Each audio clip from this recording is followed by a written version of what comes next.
প্রবাসী তো আমার আব্বু। কোন দেশে থাকে? আমার আব্বু সৌদি আরব থাকে। তখন ভাবলাম যে বেকার বসে না থাকে কিছু করি।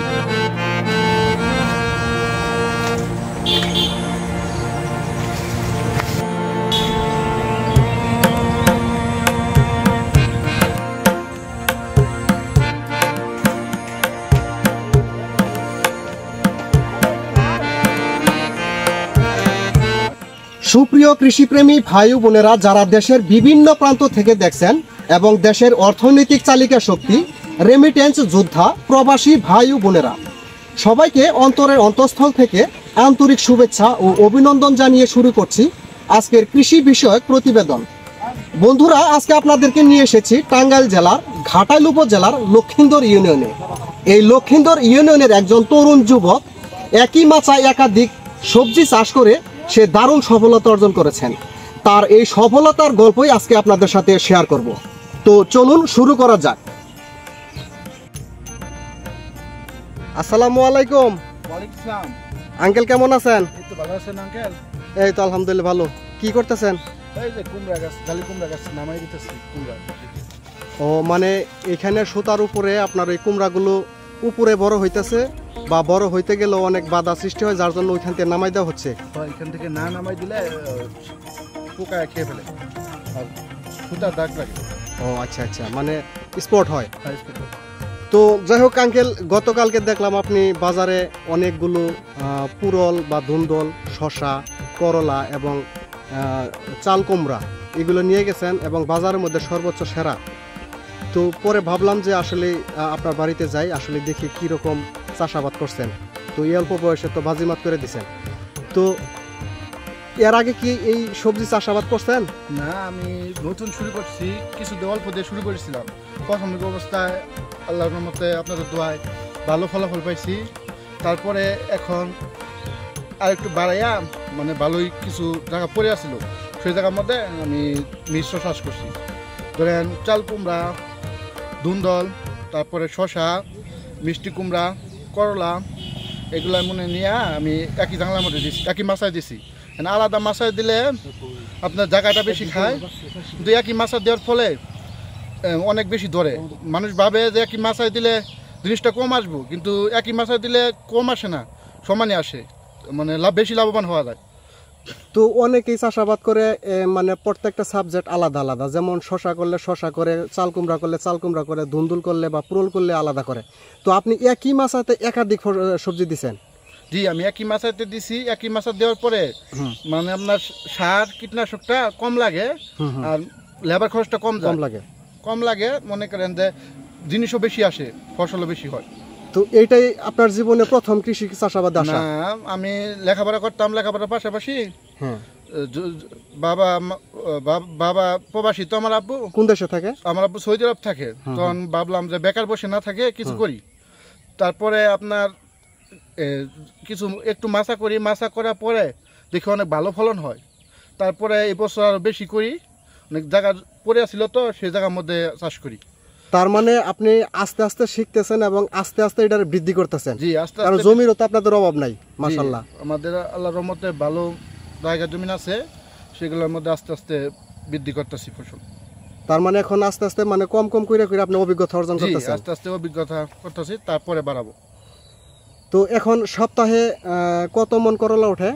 আপনার সপ্তাহে 2 দিন তুলি তো, মানে একদিন 5 মণ উঠলে আরেকদিন 5 মণ 6 মণ এরকম ভাবে ওঠে। মানে সপ্তাহে 2 মণ, মানে সপ্তাহে 2 বার উঠানো হয়? জি, 2 বার উঠানো হয়। প্রতিবারে 2 মণ 3 মণ করে উঠানো হয়? প্রতিবারে 5 মণ 4 মণ এইভাবে উঠা। 5 মণ 4 মণ। কত টাকা মণ এখন? এখন বাজারটা একটু কম, 2000 টাকা মণ ছিল। এখন বর্তমানে গত হাটে কালকে বিক্রি করেছি 1100 করে। 1100 করে। আচ্ছা, শসা কত টাকা মণ বিক্রি হচ্ছে? শসা 1400 টাকা মণ, 1400-1600 টাকা করে নেয়। আচ্ছা, আর এই যে ধুন্দুল বা পুরল? ধুন্দল বা পটল এগুলা 70 টাকা কেজি বিক্রি করা যায়, 70 টাকা কেজি। আর এই যে চাল কুমড়া এখানে 2 রকমের দেখছি, একটা হচ্ছে লম্বা সাইজের, এই লম্বা সাইজের এটা কি জাত এবং এটা কত দরে বিক্রি করা যায়? এটা হলো লাল তীরের হাইব্রিড একটা জাত। এটা আপনার 60 টাকা 70 টাকা পাইকারি বিক্রি করা যায়। আর ছোট সাইজের এটা 40 থেকে 50 টাকা বিক্রি করা যায়। এই যে গোল সাইজেরটা? গোল সাইজেরটা এটা 40-50 টাকা পিস বিক্রি করা যায়? 40-50 টাকা বিক্রি করা যায়। তো বিশাল দাম। দাম আছিল, ভালো দাম।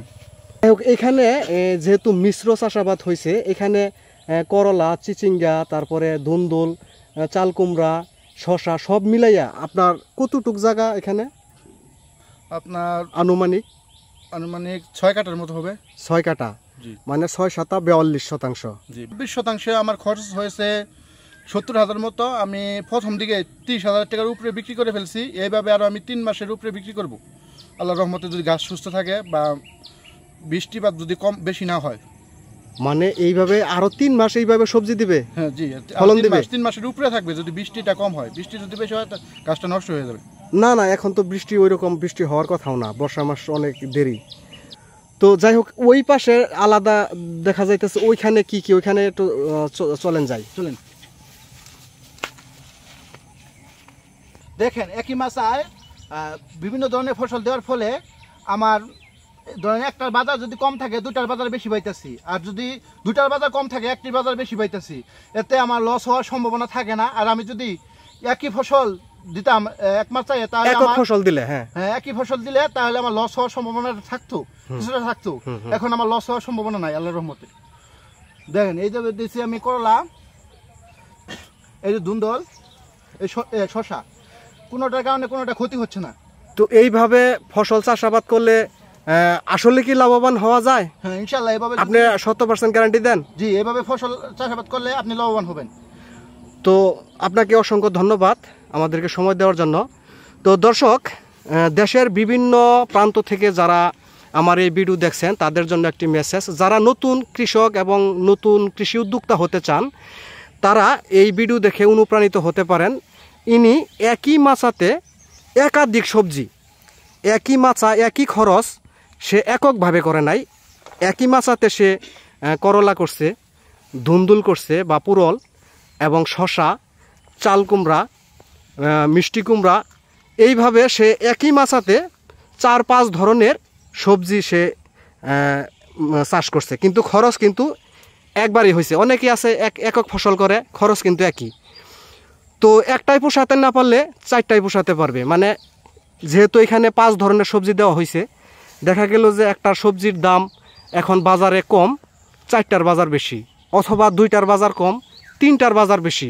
তো এখানে লস হওয়ার, তার অভিজ্ঞতা থেকে আমি বলতেছি, সে বলতেছে 100% 100% গ্যারান্টি দিচ্ছে যে কোনোভাবেই এই পদ্ধতিতে চাষ করলে লস হওয়ার কোনো সম্ভাবনা নাই। তো যাই হোক, আবার সামনে অন্য কোনো নতুন ভিডিও নিয়ে আপনাদের মাঝে হাজির হব। সে পর্যন্ত সকলের সুস্বাস্থ্য কামনা করে বিদায় নিচ্ছি। আল্লাহ হাফেজ।